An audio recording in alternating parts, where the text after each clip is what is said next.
the federal government and establishment of religion. But as time went on, the Supreme Court changed their interpretation. The first thing the court did was they applied a law to state government and establish religion, thereby taking away more state rights.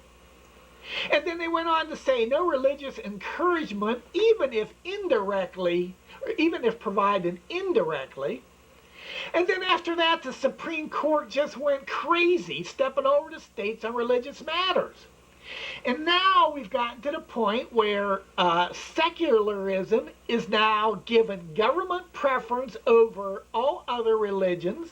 In fact, secularism is now the state-sponsored religion. What is needed is the constitutional amendment. Again, no federal government involvement in religion, period. Folks, that wraps it up on the suggested amendments to the existing framework of the Constitution. What I have here is just basically a quick summary. The first one was strict interpretation of the Commerce Clause. Second was a strict interpretation of General Welfare Clause. The third one was executive branch powers limited to Constitution unless granted by amendment. The fourth one, repeal the income tax. Fifth one, senators elected by state legislatures. Sixth one, no Federal Reserve metal-backed monies. The seventh one, Congress or state legislature veto power over the Supreme Court. And number 8, no federal government involvement in religion, period. Now, ultimately, it will be up to the state legislatures to decide which one of these constitutional amendments they're willing to pursue to either limit the federal government's power or to get the state government's power back, or a combination of both. And also, it'll be entirely up to the states to decide how they specifically want to write these and how much power they want to leave with the federal government and how much they want to restrict. Now, briefly, folks, what I'm going to talk about here, real briefly, is that there's been a lot of discussions of the new amendments to the Constitution. In other words, not just really kind of closing the loopholes of what's in the Constitution now or it's been breached, but actually new amendments. So I'm going to just discuss them briefly.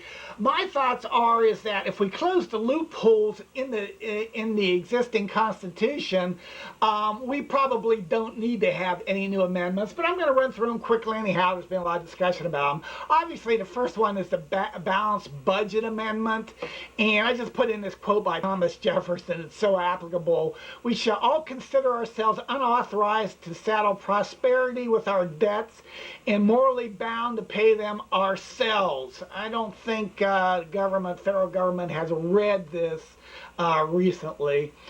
This one, public office for public good, this just addresses the politicians having automatic pay raises at a time of recession, their own pensions. That type of money was never what the Founding Fathers anticipated for public service. Third one is term limits.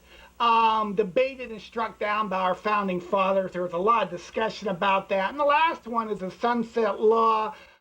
Okay, folks, you may either agree or disagree with what I said above. I think if you disagree, I think we can agree on the fact that the government does have unbridled power.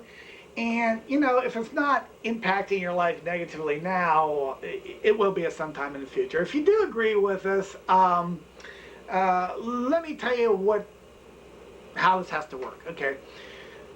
First of all, we got to quit mopping up the water. I mean, you know, I hear folks come to me and go, boy, if we can get a third-party candidate in there, our issues will be resolved. Well, hopefully you know better now.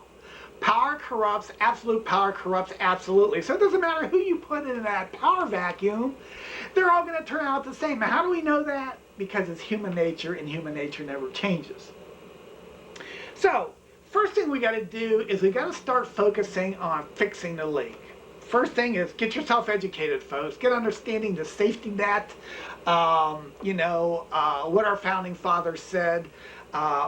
I used for my information, I got two great sources. One is a 5,000-year leap, and the other is Making America by Cleon Skousen. I love the books. They're just so well researched. I'll put them up on the screen when we're done here. And the next thing, we got to start demanding our states, our states start calling a constitutional convention. And, I don't think that this may not be as hard as it sounds. I think the states are sick and tired and fed up with having stuff rammed down their throat by the federal government. And I think they're ready for some action. And if by chance 2/3 of the states are unwilling to do anything, well, we know now where to start. We got to get people elected, these state legislators, that understand the value of what we're talking about here. Once the states do call a convention, it's up to them on what amendments they want to make, how they want to write them. The only thing we can do is provide encouragement, rallies, write letters, and things like that. Now, I've had people come to me and say, boy, are you absolutely nuts, a state convention? What if all these states get together and decide that they want to go with a Marxist doctrine or something like that? And I have three answers to that. First of all, they've had state conventions and amendments in the past. That hasn't happened. The second thing is that it's really going to take 3/4 of the states to get any type of amendments passed. That's like 39 states. And the chances of them doing something really radical, I think, is virtually non-existent. And the third thing is, folks, what other choice do we have? Now, one thing you want to keep in mind about these state conventions, history has shown that in many cases, when the federal government gets a sense that people are fed up with what's going on, is that, and they know that a state election might come about, they actually draw up the amendments themselves and send it to the states to sign, because they don't want to have anything to do with these states having a convention. So just a matter of the fear can actually get an amendment passed. So let me just wrap up this discussion. It's been longer than I anticipated, but imagine this scenario. Let's say we have a tea party of 1 million people. Tea parties are really strong now. And instead of everyone rallying at the federal government, we all go to our state governments and demand a state convention. And on our protest sign, instead of everybody complaining about no more bailouts, no more federal deficits, Obama is a socialist, let's have on our protest sign Amendment 27. Supreme Court override. Amendment 28, repeal the income tax. Amendment 29, restrict the Commerce Clause. Could you imagine the shock that would ripple through the federal government? Because, folks, we've turned in our slingshots for the big guns and the elephants, and most importantly, the elephants know it. Thank you, folks. If there's anything here that you like, pass this on to friends, family. If you belong to political organizations, get it out to them. Folks, get involved. Let's make this happen. Thank you.